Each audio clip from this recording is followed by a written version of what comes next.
And that brings me to the next point. Is why do veterans and active duty service members always talk about leadership or seem to bring up leadership in all their LinkedIn posts and on their podcasts and in their books? Why is it always about leadership? Well, I tell you why. It's pretty simple. It's the same reason a football coach talks about football, a preacher references the Bible and uses the Bible, or the same reason that a dog chases after and barks at a car. It's what we did in the military. Everything in the military revolved around leadership. Welcome to the Leading with Vulnerability podcast. I'm your host, Yuma Barnett. And today, on today's podcast episode, we're going to talk about leadership. Now, I know what some of you are probably thinking. That's great. Another veteran, senior NCO or officer talking about leadership in a book or a podcast or a TV show or whatever it is. Is that all these guys ever talk about? Well, I want you to stick with me for a minute. I don't want you to turn it off. Don't change the channel. We're going to have a great discussion about leadership and what I think is important about leadership. We're just going to delve into this leadership topic a little bit. So stay with me. Let's go. We're going to have some fun and talk about some leadership. Leadership has got to be one of the most written and talked about topics that it's out there. But that's not just a coincidence, right? It's written and talked about all the time because it's so important. I say it, leadership is everything. It is, I think, the most important thing in the world, in business, in the military, is leadership. If you look at a successful company or a successful department within a company, what can you usually find? Good leadership, great leadership. If you look at a failing company, a failing product, a failing department inside of a company, 90% of the time, what can you attribute their failure to? Bad leadership. So it's an important topic that is relevant in the military, civilian world, relative as a husband and a father, as a coach. Leadership is everything. And that brings me to the next point. Is why do veterans and active duty service members always talk about leadership or seem to bring up leadership in all their LinkedIn posts and on their podcasts and in their books? Why is it always about leadership? Well, I tell you why. It's pretty simple. It's the same reason a football coach talks about football, a preacher references the Bible and uses the Bible, or the same reason that a dog chases after and barks at a car. It's what we did in the military. Everything in the military revolved around leadership. Everything, leadership professional developments, jump master breakfasts in the morning, team leader courses. Everything was about developing the leader, finding the next leader, leading through a challenge. Everything in the military is about leadership. So of course, that's what we're going to talk about, especially when we get out and we interview for these positions and these jobs, and we everywhere we turn and everywhere we look and everybody we ask what they need now that we're on the other side of the uniform, the most common answer is leadership. We need good leadership, and I need a good leader in my company. We need leaders. We need leaders here. Everything's about leadership. So we did it in the military. People are starved for it in their businesses on the outside. So of course, we're going to talk about it, and I'm gonna dig a little bit deeper into it, and leadership and what it means to me as a veteran and just as a person. So when you look at military leadership, it's a little bit unique. I think most of us would agree, whether you're a civilian in a company or you're in the military, the most difficult time as a leader are during times of change and times of hardship. Well, you just kind of defined the military right there and why leadership is so important to us, because the military is in a constant state of change when we're talking about change. There's leadership changes every 6 to 12 months, where you have new platoon leaders coming in, new platoon sergeants, new team leaders, new company commander, new first sergeant. You're in a constant state of change, not always on a cycle. You get a new battalion commander every 24 months. So it's very rare in the military, to have the same leader for a 24-month period or longer. It's just rare. It doesn't happen very often. It happens every once in a while, but there's a lot of change. And it seemed for me, the more senior I got, the faster that change sometimes happened. So we're in that constant state of change, which is one of the most difficult things to lead through. So we're very experienced in change leadership. And then hardship, a quick story about hardship. I'm in Savannah, Georgia, 1st Ranger Battalion. 1st Ranger Battalion, Savannah, Georgia. Say it again. It's at sea level, not a lot of mountains in Savannah. And then all of a sudden, one time we get alerted, and 90 hours later, I'm in the mountains of Afghanistan at 8,000 feet conducting multi-day combat operations. Now, just imagine the amount of leadership that took place in that 90 hours to get us out the door overseas and into the mountains of Afghanistan. A lot of change was happening there, a lot of hardship happening there, a lot of things happening to get a group of individuals to another country, 8,000 feet in the air in the mountains, even though we trained for it and you think you're ready for something like that, you're not. So leading through hardship is something that you just do in the military. And like I said, it doesn't matter whether you're military or civilian, leading through change and leading through hardship, probably two of the most difficult leader challenges you face, civilian or military. And like I said, the military does this all the time. Now, I'm not knocking business leaders. If you've never been in the military, this guy doesn't have any idea what he's talking about, or he's downplaying what we do here at my company. No, I know you have similar problem sets and similar situation, but it's different. In most situations, lives aren't on the line. And when I say lives on the line, I mean friendly lives and enemy lives. Somebody's dying probably in the military when you go into some of these hard leadership intensive situations. So I understand you guys make hard decisions in the civilian sector. I've got it. But the reason military folks talk about this often is because we've done it so much. It's natural, especially the longer you stayed in, and then especially the last 20 years while we're at war. And obviously some bad decisions were made and we learned from it. But that's for another episode. So before you talk about leadership, you just got to say, what is leadership?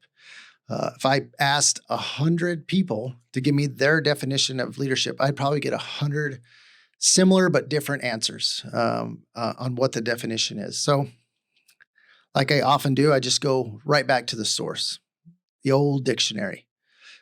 Leadership, as it's defined, is the action of leading a group of people or an organization, the state or position of being a leader.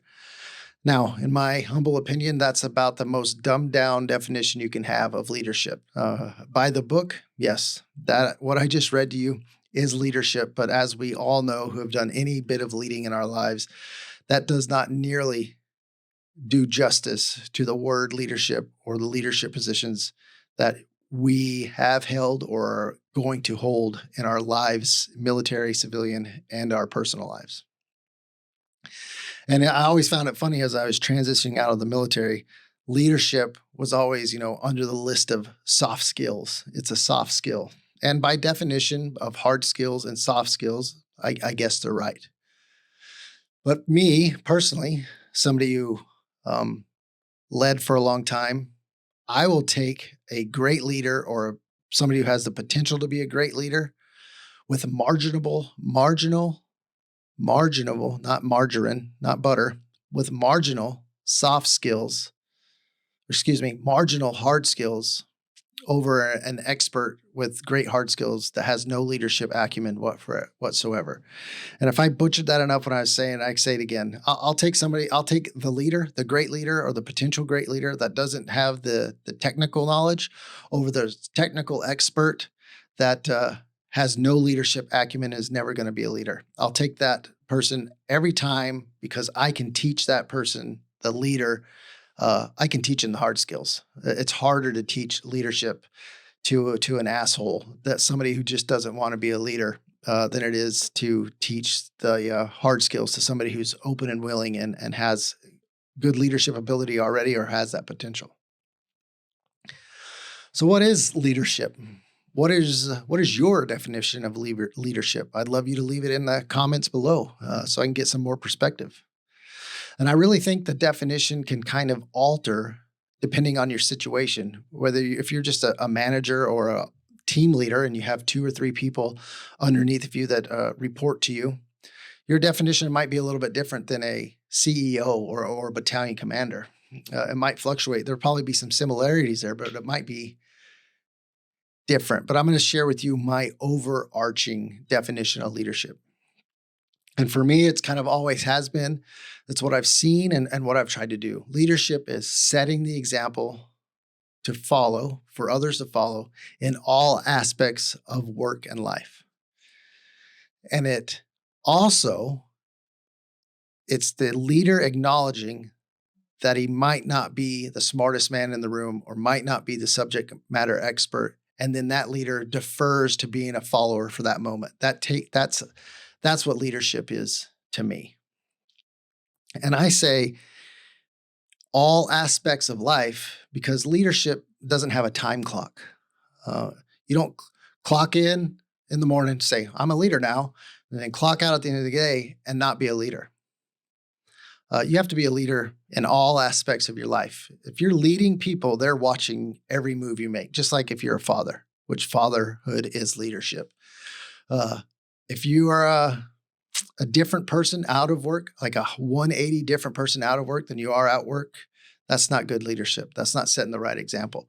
So leadership doesn't have a time clock. I used to say, your job as a leader starts at 06 in the morning and it ends at 06 in the morning. It doesn't stop. You've got to try to be the most stable person you can be. And then, with that, you're going to fail, right? I'll say that up front. I failed at everything I'm talking about. I've failed at multiple times and I'm going to do it again. So I'm not on a high horse here. Okay. I'm on a very small pony. Leadership also comes with a lot of checked baggage. Leadership comes with failure. Leadership comes with empathy, vulnerability, communication, courage, creativity, resilience. And that's just to name a few. These are some of the things that are attached to what make people great leaders. And I would say those are leader traits more than they are hard rules of leadership. But that's really why it's hard to define leadership, a definition of leadership, because it's going to be different for, like I said, the private who's not leading any people, but he's still a leader or she's still a leader, than it is the battalion commander or the CEO who has hundreds, if not thousands of people underneath of them. So those definitions can change depending on where you are at time in your career or leadership position you find yourself in. So with that, we're going to talk a little bit today about leadership and why, because we should. No matter how junior or senior of a leader you are or where you're at in your leader life, we should always be humble enough to re-blue ourselves on leadership and discuss leadership and listen to other people's perspectives on leadership. And who knows, if you sat back and you listen and you open your ears and you open your mind, you just might learn something. Or what happens to me a lot now is I get reminded of something or get reinforced on something that I haven't been doing that I need to go back and start doing. Now, I'm going to share with you my 5 rules of leadership that I've kind of tried to live by for the last 10 years of my military career. And everybody does 5 rules, 10 rules. I don't know. It's a nice number. I picked 5. But I don't think you want to have too many rules. Like I said, there's leader rules and there's leader traits. And I do believe that those are different. So a few weeks ago, I posted my first 3 rules of leadership on LinkedIn, got some feedback for some people. So I'm going to share those 3 rules that I put on there, some of the feedback I got from people, and then I'm going to share my final 2 on there and we'll close it out. So now that you got a little background on leadership, what I think of leadership, let's do this. Number 1, probably the most important one. 2 words, real simple. You got to show up.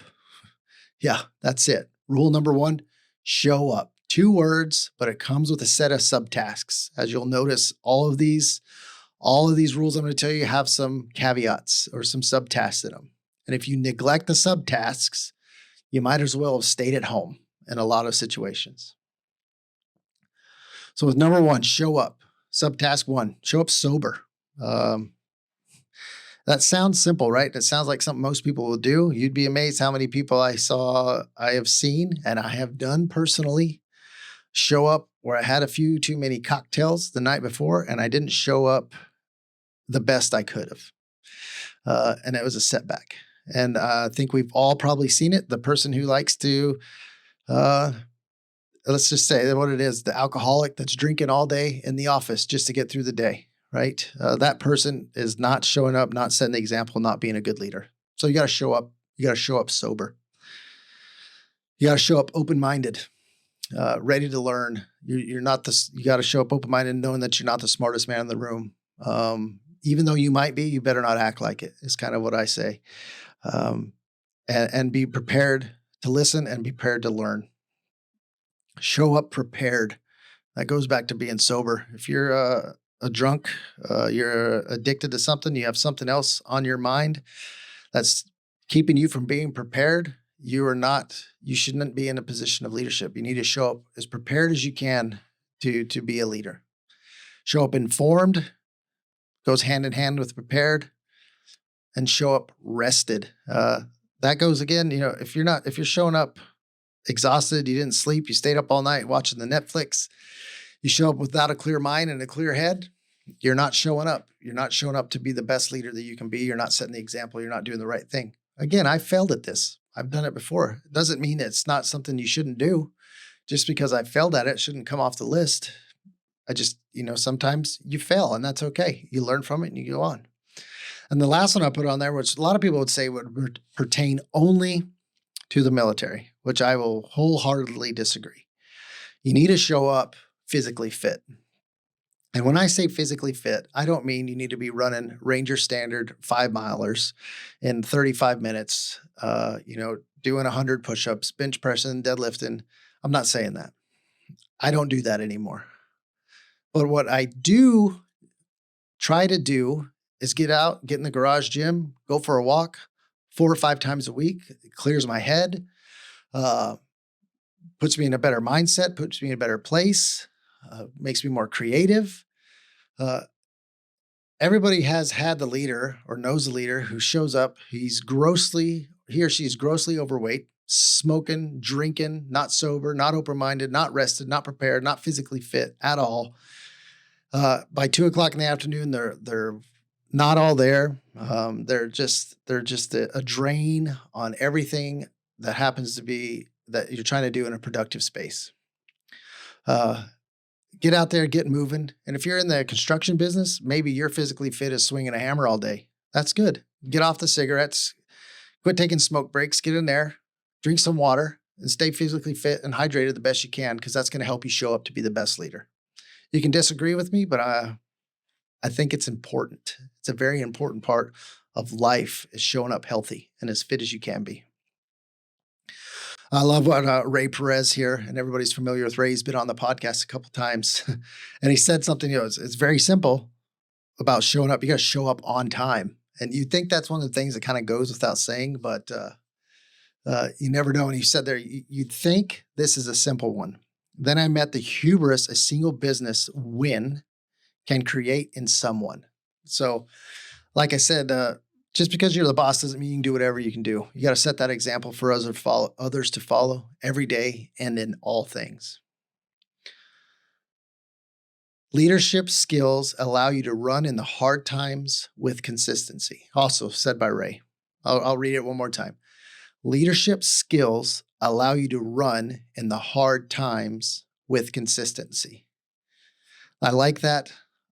I like what that means. And to run in the hard times on your leadership skills means you need to hone them so that when you're in those hard times, you can revert back to those skills and use them without a lot of thought process. You can do it quick, in the moment, make decisions based on the skills and everything you've honed, and because you showed up open-minded, sober, prepared, informed, and fit, you're ready to go.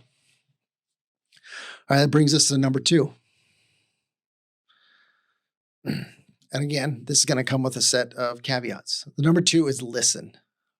One simple word. So hard to do.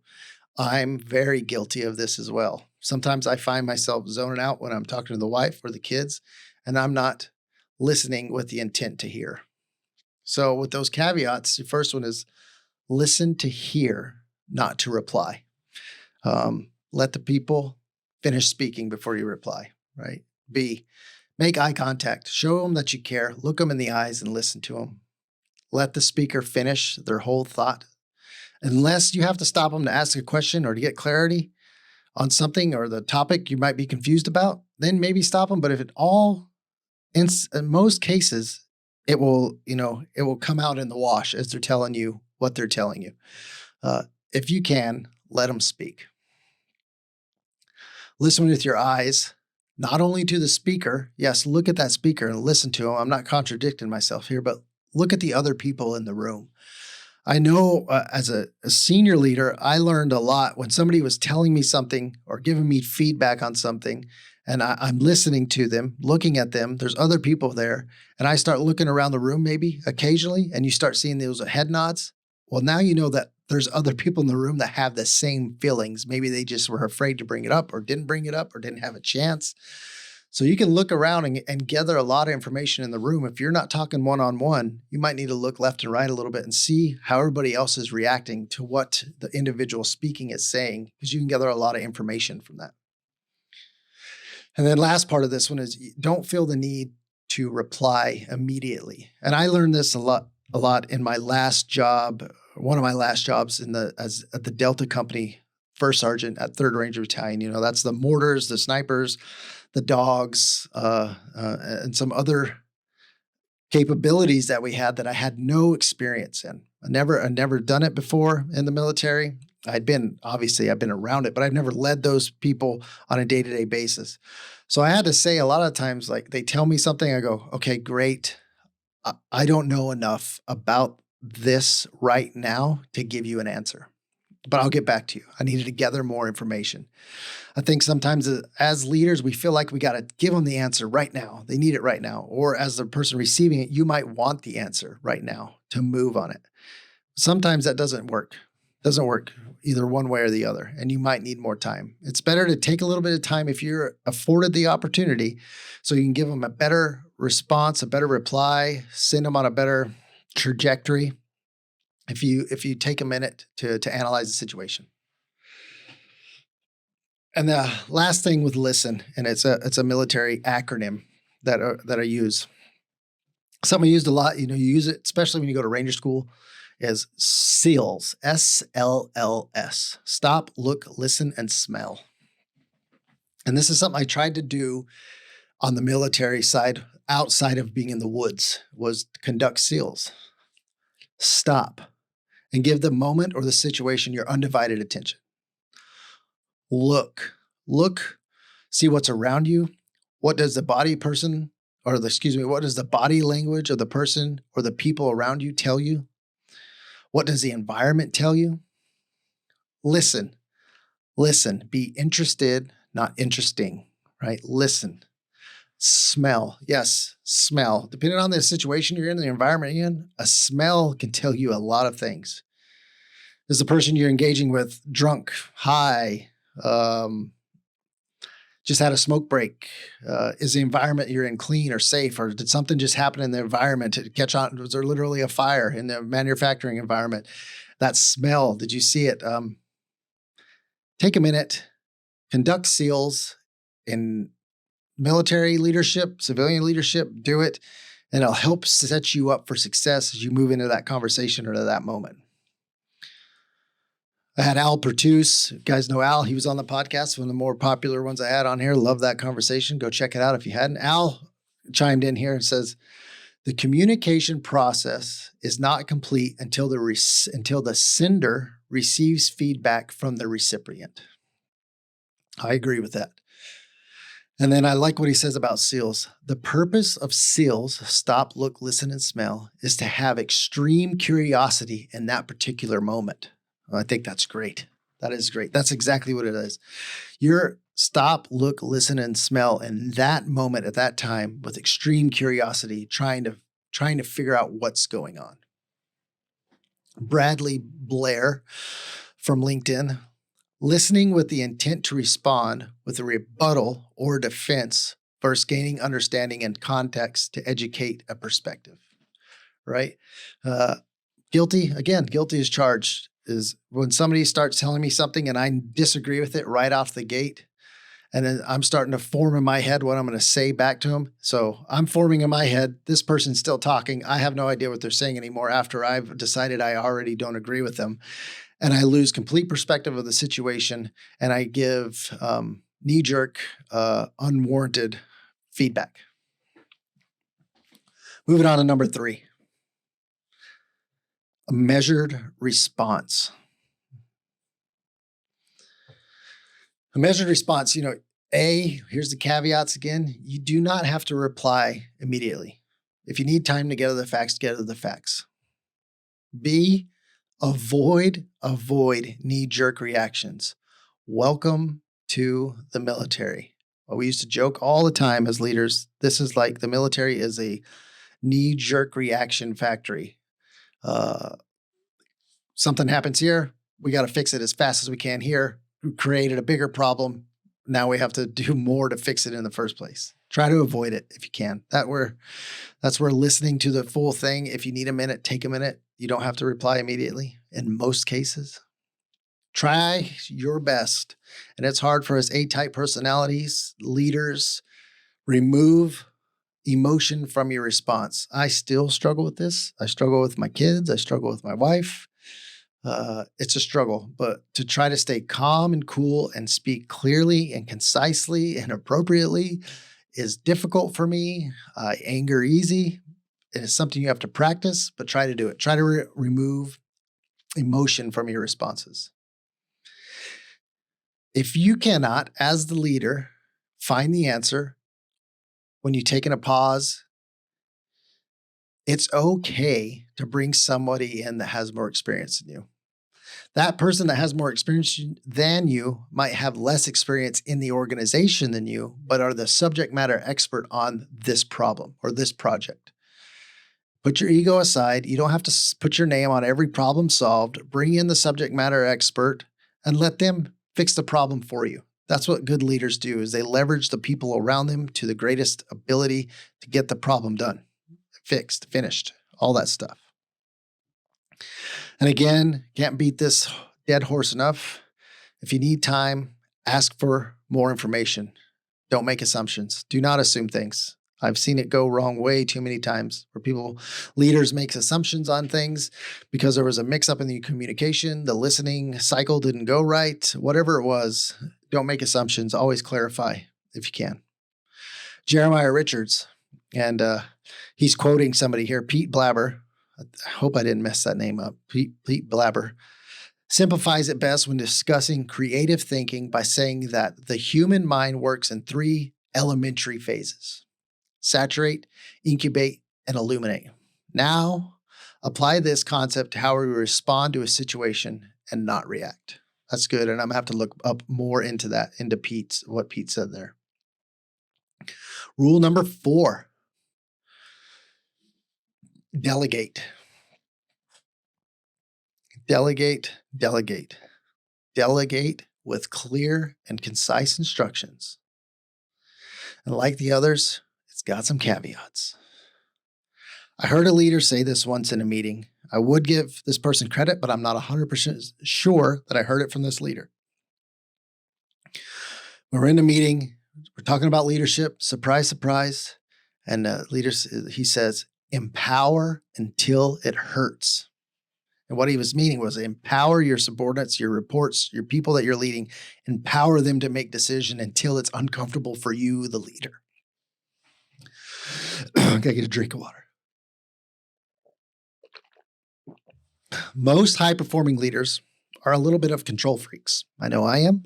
My wife will verify that. So will all of my kids. But sometimes you have to empower them. Right? Sometimes you should empower your subordinate leaders. Empower them until the point you're uncomfortable.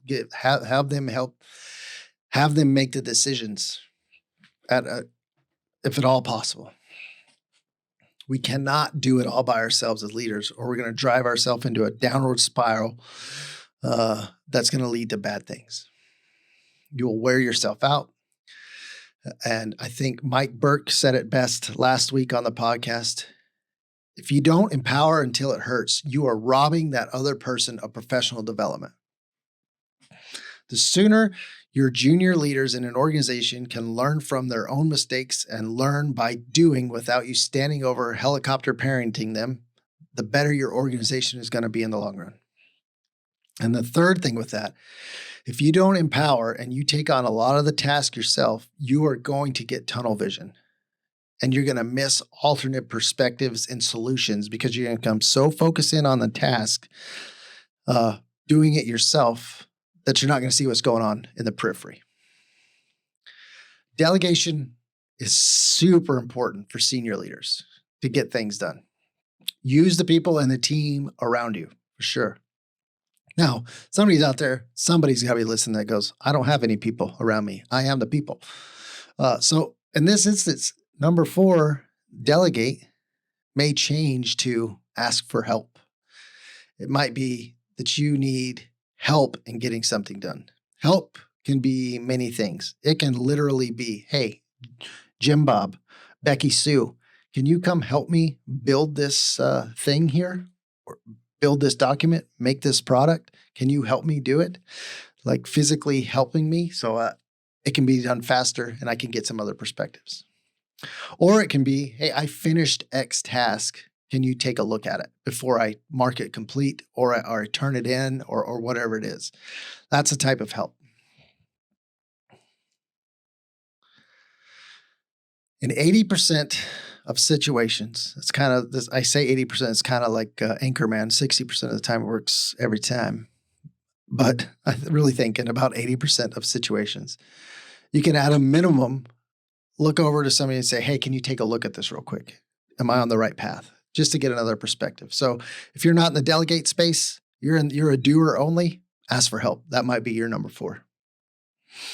Number 5, maybe the most important of all of these, but you can't make it number 1 because you can't do it until everything's done or until your project is in action. And they could be really 5 and 6. I put them both in here as 5.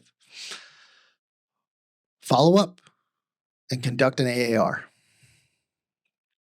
So you've shown up, you've listened, you've had a measured response, you've delegated.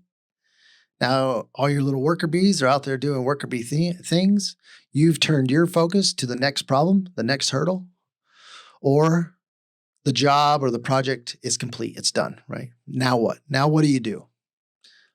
Always follow up while work is being done and AAR when work is complete. So let's cover follow-up and its caveats first. You should always, as a leader, follow up and check in on progress. But your follow-up and your check-in or your touch point meetings or whatever it is should not be a distraction. We've all either been there or have been, the person that has done this to somebody where our check-ins, our follow-ups were so frequent or so long that we disrupted the progress that was being made. You should be there. If you're hopefully your follow-up, you can be seen but not heard, right? Because everything's going. You gave clear and concise directions, and they're doing what needs to be done. But try not to be a distraction if you can with your follow-up. I can't say that enough. Been part of that on the you are a distraction side way too many times. They don't always need to come to you for follow-up. Get out of your damn office. Go check on your people. Go check on the projects. Get out in the field. Go away for a couple of days if you have to. Go sleep in a hotel room just because you're the boss or the CEO. Get your ass in front of your people. I cannot stress that enough. Here's my biggest pet peeve. Do not make large-scale changes late in the process unless you absolutely have to. For safety or something revolutionary happened in a product that you're making, and you have to make this change to sustain longevity in a product.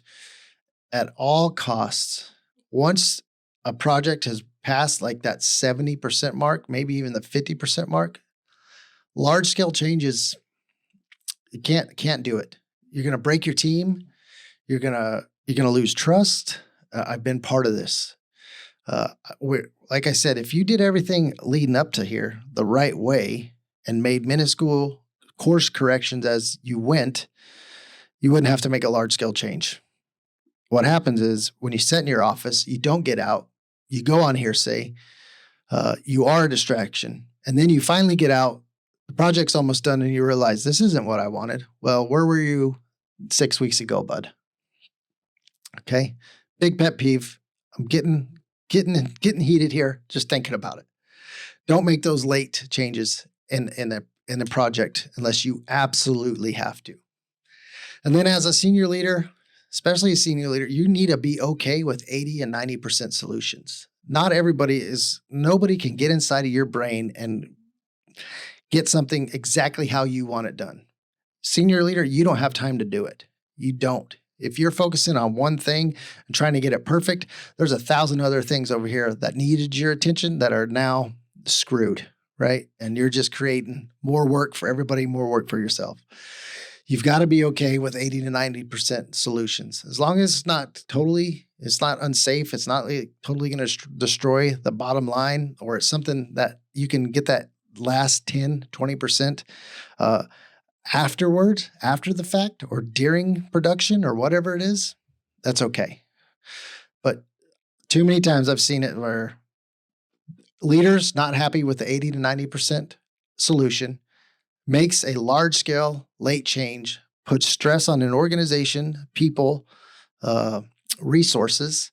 And what ends up happening is people leave.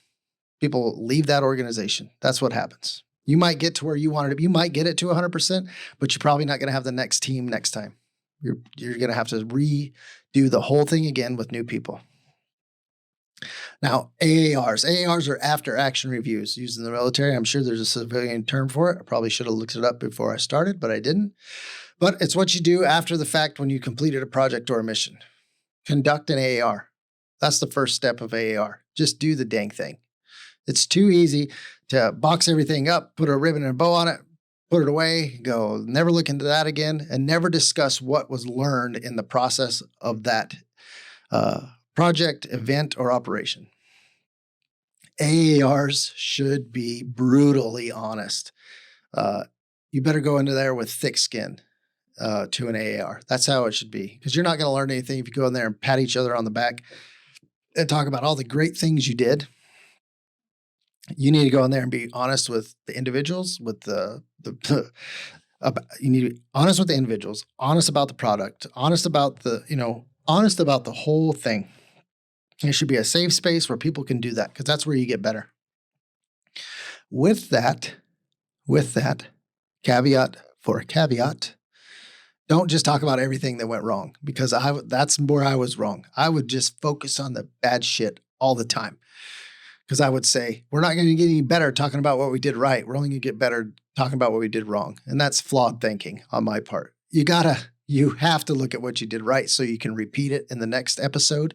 And then you also have to focus on what you did wrong, but don't just solely focus on the bad. It's easy for us A-typers to do that, to focus on the bad and not reward everything that went right. Because in most projects, a lot of things go right.